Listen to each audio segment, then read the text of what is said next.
¿Cómo ha afectado el embarazo en adolescentes al crecimiento poblacional de la República Dominicana?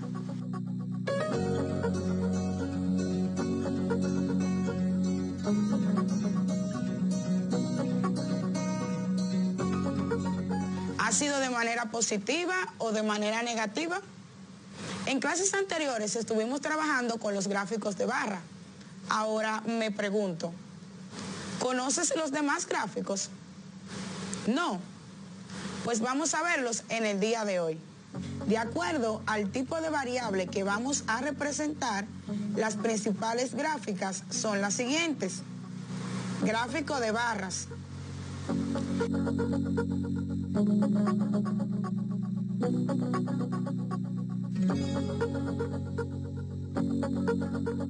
Gráfico de pastel o circular.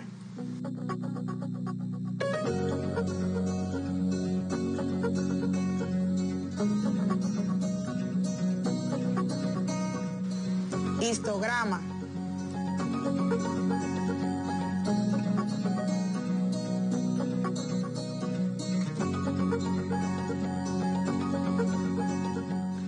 Polígono de frecuencia.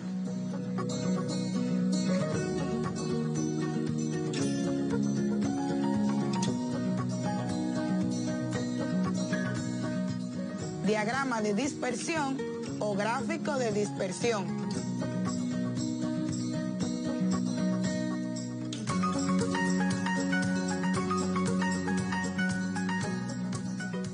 Para profundizar más sobre el gráfico de barras, acompáñame a ver el siguiente video, el cual nos mostrará los datos de manera más profunda sobre este tipo de gráfico. ¿Qué tal? Bienvenidos a un video más de Escuela en Internet. ¿Alguna vez has visto este tipo de gráficos? Pues se llaman gráficas de barras y hoy hablaremos de ellas. ¿Estás listo? Pues comencemos. Una gráfica de barras es una forma de resumir un conjunto de datos por categorías. Muestra los datos usando varias barras de la misma anchura, cada una de las cuales representa una categoría concreta. La altura indica la frecuencia de un dato. Entre más grande sea el número de ese dato, más alta será la barra. Los gráficos de barras permiten representar información numérica de forma clara y ordenada para comunicarla a otras personas. Con la información representada en gráficos puedes interpretar más rápidamente y de manera visual la información, facilitando su posterior análisis. La gráfica de barras o diagrama de columnas, también así conocida, se puede dividir en varias secciones. Por ejemplo, el título de la gráfica es el nombre de la gráfica o el tema que trata esta. El eje horizontal es la categoría que se analizará en la gráfica. El eje vertical es el rango de valores que se pueden presentar. Y las barras o columnas, que son las frecuencias de un valor. Veamos cómo construir una gráfica de barras. Primero, necesitamos los datos que utilizaremos para construir nuestra gráfica. Ya tenemos los siguientes. Se le preguntó a los alumnos de quinto grado qué mascota tienen. 15 dijeron que tenían un perro, 7 un gato, 5 dijeron que tenían un ave, 2 un pez y 6 no tienen mascotas. En total se le preguntó a 35 alumnos. Ya que tenemos los datos, trazamos un eje vertical y un eje horizontal. El eje horizontal será para las categorías. En este caso, las categorías son las mascotas. El eje vertical se usará para los valores de frecuencia que pueden establecerse. Estos pueden ser de 5 en 5, de 2 en 2, de 10 en 10, como tú gustes, pero siempre iniciando del 0. En este caso, los valores del eje vertical los colocaremos de 5 en 5. Después, trazamos la barra o columnas. Recuerda que la altura dependerá de la frecuencia de los datos. Por ejemplo, la barra de categoría perros deberá llegar al 15, pues esta se repitió 15 veces. La barra gatos debe llegar al 5 y un poco más, pues el dato nos dice que 7 niños tienen un gato.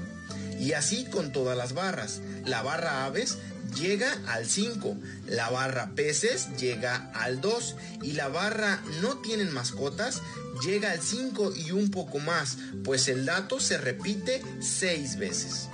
Una vez terminada, agregamos el título, el cual nos dice de qué se trata la gráfica. Así que ya sabes cómo construir tu propia gráfica de barras la próxima vez que tú lo necesites. ¿Te gustó el video? A las informaciones que nos ha suministrado el video podemos agregar que los gráficos de barra se pueden crear o representar de dos formas distintas, de forma vertical o de forma horizontal. Todo va a depender de la preferencia que tenga la persona que lo diseñe. Me pregunto, ¿sabes qué es un gráfico de pastel? En este momento vamos a tener un video en el cual podemos profundizar la información sobre el mismo. Acompáñame. Una gráfica es un tipo de representación de datos, generalmente numéricos. A la gráfica circular también se le llama gráfica de pastel, de tarta, de torta o gráfica de 360 grados. Esta gráfica es una representación de una serie de cantidades y consiste en un círculo dividido en varios sectores o rebanadas cuyo tamaño corresponde a las proporciones de las cantidades. Los datos de esta gráfica generalmente se anotan en porcentaje. Para poder hacer nuestra gráfica circular, lo primero que necesitamos son los datos. En este caso, yo le pregunté a 40 personas cuál era su color favorito, así que hagamos nuestra tabla. Aquí tengo color, frecuencia, grados y la frecuencia relativa, que es el porcentaje. En colores tenemos rosa, amarillo, azul, verde y rojo. La frecuencia es la cantidad de personas que dijeron que les gustaba cada color. A 7 personas les gusta el rosa, a 11 el amarillo, a 5 el azul, a 15 el verde y a 12 el rojo. En total son 40 personas. Para poder hacer nuestra gráfica de pastel, tenemos que dividir nuestro círculo en grados. Como ya sabemos, un círculo tiene 360 grados y yo lo voy a dividir entre 40 personas que encuestamos y nos da como resultado 9. Esto quiere decir que por cada respuesta son 9 grados o por cada persona que contestó son 9 grados. En el caso del color rosa, son 7 personas por 9 grados, nos da un resultado de 63. En el amarillo, 11 personas por 9 grados nos da un resultado de 99. En el azul, 5 personas por 9 grados nos da un resultado de 45. En el verde, 15 personas por 9 grados nos da un resultado de 135. Y en el rojo, 2 personas por 9 grados nos da un resultado de 18. Si sumamos toda esta columna, en total nos dan 360 grados, que es el total de grados que tiene un círculo. Para poder representar nuestros resultados, tenemos que sacar el porcentaje de cada respuesta. Como todos sabemos, el total es el 100% y lo voy a dividir entre 40 y me da como resultado 2.5. Esto quiere decir que a cada respuesta le corresponden 2.5 puntos porcentuales. Si multiplico 7 por 2.5, nos da un porcentaje de 17.5. 11 por 2.5 nos da 27.5. 5 por 2.5 nos da como resultado 12.5. 15 por 2.5 nos da un resultado de 37.5 y 2 por 2.5 nos da un resultado de 5. Si sumamos toda esta columna nos va a dar como resultado 100, que es nuestro 100%. Una vez que ya tenemos nuestra tabla lista, es momento de comenzar a trazar nuestra gráfica circular. Vamos a ver cómo se hace. Pon mucha atención. Una vez que ya tengo mi tabla llena, la voy a poner aquí arriba, un poco más pequeña, para hacer mi gráfica de pastel. Lo primero que necesitamos es hacer un círculo y después utilizar nuestro transportador para medir cada una de las rebanadas. Si no sabes utilizar el transportador, en la caja de descripción te dejaré uno de mis videos en donde explico cómo se utiliza. Empezaremos con el color rosa y tenemos que hacer una abertura de 63 grados. ¡Listo! Ahora con el color amarillo y hay que hacer una abertura de 99 grados. ¡Aquí está! Ahora con el azul y hay que hacer un ángulo de 45 grados. Pasamos con el verde y hacemos un ángulo de 135 grados. Y terminamos con el rojo, que deben de quedar 18 grados. Una vez que ya terminamos nuestra gráfica de pastel y no nos sobró ni nos faltó espacio, pasamos a poner los porcentajes. En el rosa ponemos 17.5%, en el amarillo 27.5%, en el azul 12.5%, en el verde 37.5% y en el rojo 5%, que en total nos da el 100%. Facilísimo, ¿verdad? Lo importante de realizar una gráfica es que se puede apreciar de mejor manera los resultados de una tabla, además de ser un excelente instrumento para el resumen de datos, el análisis y la toma de decisiones. Después de ver el video, ¿qué es un gráfico de pastel? Un gráfico de pastel no es más que un círculo dividido en partes iguales que corresponden a la cantidad de variables o de categorías que se tienen como datos. Los gráficos circulares o de pastel comúnmente se utilizan para representar variables nominales. ¿Conoces el gráfico histograma? A continuación tenemos un video en el cual, mediante Daniel, conoceremos qué es un gráfico de barra. Acompáñame. El histograma es un tipo de gráfica estadística que se utiliza para comunicar información sobre las distribuciones de la frecuencia cuando se trata de datos continuos como tiempo, peso, tamaño, temperatura, etc. El histograma está formado por dos ejes. En uno se mide la frecuencia absoluta o relativa de los datos y en el otro se colocan los intervalos o clases en los que se agrupan. Veamos la siguiente situación. En una telesecundaria se van a seleccionar alumnos para una competencia deportiva. Así que se hizo la medición de la estatura de 30 estudiantes y se obtuvieron los siguientes resultados. Para poder analizar los datos obtenidos, conviene organizarlos por intervalos o clases. Estos se construyen tomando en cuenta tres elementos: el rango o recorrido de todo el conjunto de datos, la cantidad de intervalos que se construirán y la amplitud de estos. Comenzamos por calcular el rango o recorrido de todo el conjunto de datos. Ubicamos el valor mayor y el menor del conjunto de datos. En este caso, la estatura mayor es 1.85 y la menor 1.40. Restamos los valores y obtenemos un resultado de 0.45. Esto indica que hay 45 centímetros de diferencia entre el mayor y el menor de los valores. Ahora, debemos definir cuántos intervalos tendrá nuestro histograma. Sería conveniente que las clases o intervalos incluyeran desde el valor 1.40 hasta un número mayor que 1.85, con el fin de asegurarnos de que todos los valores estarán dentro de un intervalo. En este caso, la cantidad de intervalos que determinamos es 5. Por último, para establecer la amplitud de los intervalos, se divide el recorrido o rango de los datos entre el número de intervalos deseados. Con esta división aseguramos que todos los intervalos tendrán la misma amplitud. Como 45 sobre 5 nos da 9, entonces la amplitud de cada uno de los intervalos será de 9 unidades. Elaborar una tabla como la siguiente ayuda a construir el histograma. Observen que además de que cada intervalo tiene una amplitud de 9 unidades, la suma de las frecuencias de los datos es igual a la cantidad total de alumnos a los que se midió su estatura. Una vez obtenidos el número de intervalos, su amplitud y la frecuencia, estamos listos para trazar el histograma. Cada intervalo tiene un límite superior y uno inferior, los cuales determinan su amplitud.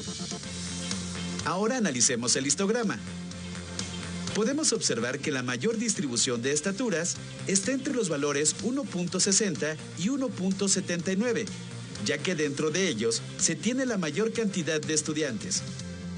O dicho de otra manera, 2/3 partes de los estudiantes tienen una estatura entre 1.60 y 1.79. Y si somos aún más precisos, la mayoría de estos alumnos está entre 1.70 y 1.79. Por otra parte, los dos intervalos de los extremos tienen la menor cantidad de estudiantes. Finalmente, el intervalo de 1.50 a 1.59 queda en tercer lugar, pues el número de estudiantes que tiene es 5. De aquí podemos concluir que la estatura de los alumnos de esa telesecundaria tiende en general a ser alta en comparación con el promedio de estatura de su comunidad, que es de unos 65 metros. Un histograma nos permite ver tendencias, distribuciones y comportamientos con mayor facilidad que en una tabla de frecuencias, pues la información numérica se representa gráficamente.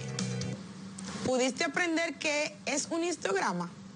El histograma no es más que un conjunto de barras que vienen unidos uno del otro. Por eso se utiliza comúnmente para representar las variables continuas. También podemos agregar de información que la barra en un histograma viene identificada por la información que te atribuye o te determina la frecuencia simple de clase. Sin embargo, la anchura o base viene determinada por el intervalo de clase. Chicos, ahora continuaremos con el siguiente gráfico, el cual es el polígono de frecuencias. De igual forma, tendremos un video para poder expandir nuestro conocimiento en relación a este gráfico. Vamos, acompáñenme. Hoy hablaremos de los polígonos de frecuencia. El polígono de frecuencia es una gráfica que nos permite percatarnos de inmediato cómo están distribuidas las frecuencias de los datos que se quieran analizar. Vamos a ver cómo se construye. Esta tabla concentra los datos obtenidos en una determinada encuesta. El polígono de frecuencias nos ayudará a observar y analizar con mayor claridad la información. ¿Cómo podemos construirlo? El polígono de frecuencias se basa en el histograma. Así que primero haremos un histograma con los datos de la encuesta. Como recordarán, cada columna se forma estableciendo intervalos o clases con la misma amplitud. Y la altura de las columnas está determinada por la frecuencia absoluta o relativa que corresponda a cada clase o intervalo. Ya que trazaremos un polígono, recordemos que todo polígono está compuesto por segmentos de recta. Y para determinar una recta se necesitan al menos 2 puntos. De ahí la necesidad de encontrar ciertos puntos en el histograma que sean la base para el trazo del polígono. Estos puntos se conocen como marcas de clase. Las marcas de clase corresponden al punto medio de cada intervalo, es decir, es igual al valor del límite inferior más el del límite superior entre 2. Una vez determinada la marca de clase, se ubica en la base de cada intervalo y se traza una perpendicular hasta la parte superior de cada barra. Luego, se señalan las marcas de clase en la parte superior de cada barra. Por último, se unen con segmentos de recta todas las marcas de clase. Ahora, tracemos el polígono de frecuencias para una encuesta que se llevó a cabo entre algunos habitantes de una ciudad con el fin de saber cuánto tiempo invertían para llegar a su trabajo. Los resultados de la encuesta aparecen en la siguiente tabla. Primero construimos el histograma de nuestro conjunto de datos. Después determinamos la marca de clase de cada intervalo. Una vez obtenidas todas las marcas de clase, las ubicamos en la parte superior de cada barra del histograma. Unimos todas las marcas de clase para obtener el polígono de frecuencias. Pero aún no terminamos, pues se puede observar que los extremos del polígono de frecuencias quedan sueltos, es decir, no tenemos un polígono cerrado. Esto resulta natural, ya que no hay más marcas de clase antes o después de las clases que están al principio o al final. Para solucionar este inconveniente, en ambos casos se traza un segmento de recta de tal forma que parta de la primera y última marca de clase y termine intersecando el eje horizontal. De esta forma, cerramos en sus extremos al polígono de frecuencias. Gracias al uso del polígono de frecuencias, podemos visualizar con mayor facilidad la información que nos presenta. Analicemos la información del polígono para responder las siguientes preguntas. Según nuestra encuesta, para trasladarse desde su casa a su trabajo, ¿cuánta gente tarda entre 78 y 99 minutos? ¿Cuántos habitantes utilizan entre 89 y 110 minutos? ¿A cuántas personas se les entrevistó? ¿Cuánta gente emplea más de 99 minutos? ¿Cuántas personas utilizan menos de 67 minutos? Como ven, resultó sencillo encontrar todas las respuestas apoyándonos en el polígono de frecuencias. Queda una última cuestión. Ya que obtuvimos un polígono cerrado, observen que el área abarca la totalidad de los datos. Jóvenes, recordar que los polígonos de frecuencia se forman al unir los extremos de las bases de un diagrama de barras mediante segmentos. En este momento vamos a presentar nuestro último gráfico, el cual veremos en el día de hoy, y son los gráficos de dispersión. Los gráficos de dispersión se consideran o se utilizan como punto de referencia para la comparación entre dos datos. Estos se pueden verificar de manera vertical u horizontal. Pero para expandir nuestro conocimiento sobre dichos gráficos, por favor, acompáñenme a ver este video. Supongamos que en una fábrica de pintura se requiere investigar la relación entre la velocidad de agitación en el proceso de mezclado y el porcentaje de impurezas presente en la pintura. El primer paso consiste en recabar los datos. Debido a que debemos recolectar los datos por pares, creamos una tabla con dos columnas. En la primera colocaremos los datos correspondientes a la velocidad y en la segunda el porcentaje de impurezas encontradas. Para nuestro primer par de datos, ajustamos la máquina de mezclado a una velocidad de 20 revoluciones por minuto. Y al finalizar el proceso, medimos la cantidad de impurezas que presenta la pintura. Repetimos el proceso a distintas velocidades y medimos su correspondiente porcentaje de impurezas. Para elaborar la gráfica, en primer lugar trazamos el eje horizontal que corresponde a la variable que controlamos durante la recolección de datos, es decir, la velocidad de la máquina de mezclado. El eje vertical servirá de referencia para el efecto producido, en nuestro caso el porcentaje de impurezas. Ya que hemos establecido los ejes de la gráfica, señalamos con un único punto la intersección de cada uno de los pares de datos en nuestra tabla. Recordemos que podemos inferir el tipo de correlación que presentan los datos a partir de la forma en que están distribuidos los puntos de la gráfica. En nuestro ejemplo, estamos ante una correlación positiva, pues en términos generales, entre mayor sea la velocidad a la que opera la máquina de mezclado, es mayor la cantidad de impurezas que encontramos en la pintura. La gráfica de dispersión nos ayuda a conocer la correlación que existe entre un fenómeno y su resultado. En caso de que no exista correlación entre las dos variables, podríamos realizar un nuevo diagrama de dispersión para buscar otra variable de causa. Mis queridos estudiantes, hemos llegado a la conclusión de la clase del día de hoy. Estuvimos viendo, identificando, caracterizando los diferentes gráficos que son más comunes en el uso de la estadística. Dentro de estos podemos mencionar el histograma, el polígono de frecuencia, el gráfico de barra, el diagrama de dispersión y el gráfico de pastel. No olviden recordar que un gráfico no es más que una representación artística de los datos que tenemos y hemos estudiado de manera ya descriptiva mediante las tablas. Simplemente busca el gráfico facilitar que la persona que ve nuestro trabajo pueda identificar y entender cuáles fueron los resultados obtenidos en el estudio realizado a los datos o variables. Recuerden que para afianzar los conocimientos adquiridos en el día de hoy, deben realizar las actividades de su cuadernillo. De igual forma, mis amados estudiantes, como siempre, es un placer estar con ustedes y compartir otro día más de clase. No olviden, por favor, usar sus mascarillas, verificar a que sus familiares de igual forma se protejan y cumplir con el distanciamiento social. Nos vemos en una próxima entrega. Recuerden, estuvo con ustedes su maestra Rubí Lorenzo y no olviden un abrazo desde la distancia.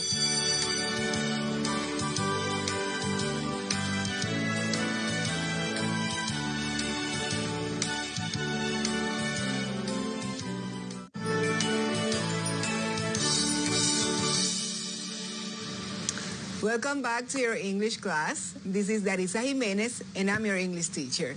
Today we have a lot to learn. So I want you to pick up your notebook, take your pencil or your laptop, and let's begin.